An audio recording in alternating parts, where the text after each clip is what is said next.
Action. Name? He said it was Thor.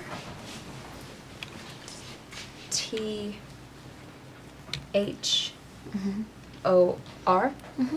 This whole episode is all about the Marvel Cinematic Universe, and for this week's trivia, we'll be examining Thor.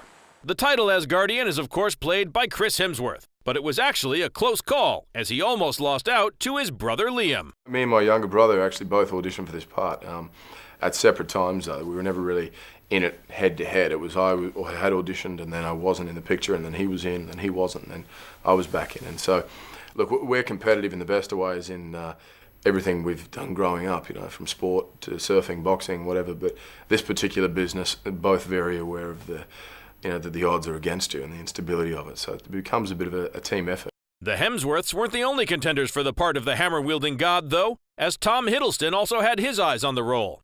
Before the auditions, Tom was working with the movie's director, Kenneth Branagh, on a theater play, where he tried to convince him he was the heroic type. I went into his dressing room with an empty water cooler and pretended it was Thor's hammer, and I was dressed as a doctor with a pair of wire-rimmed glasses and a pocket watch and a waistcoat and a beard. I looked like a Russian doctor from the 19th century, holding an empty water cooler in my hand, going, "I'm Thor, by the way, you have to give me the part." And he said, "Oh, don't joke, you never know."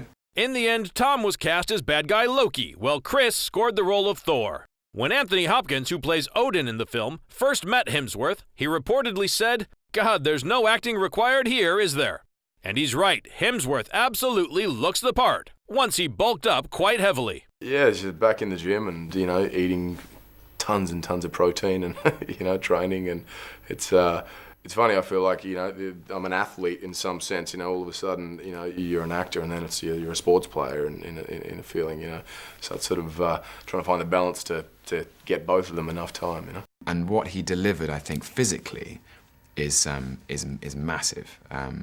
Because Thor, you have to be able to convince people that when you bring your hammer down on the earth, that you're going to create thunder and lightning, which means a lot of time in the gym. Thor turned out to be quite good and was well liked by the fans. One of the reasons was that director Branagh avoided using too much CGI and stuck to practical sets for most of the shoot.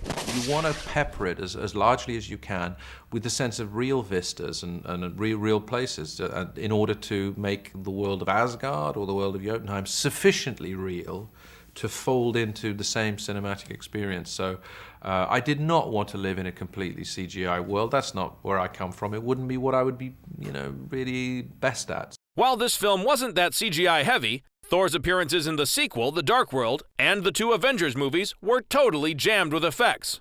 And to be honest, it looked great.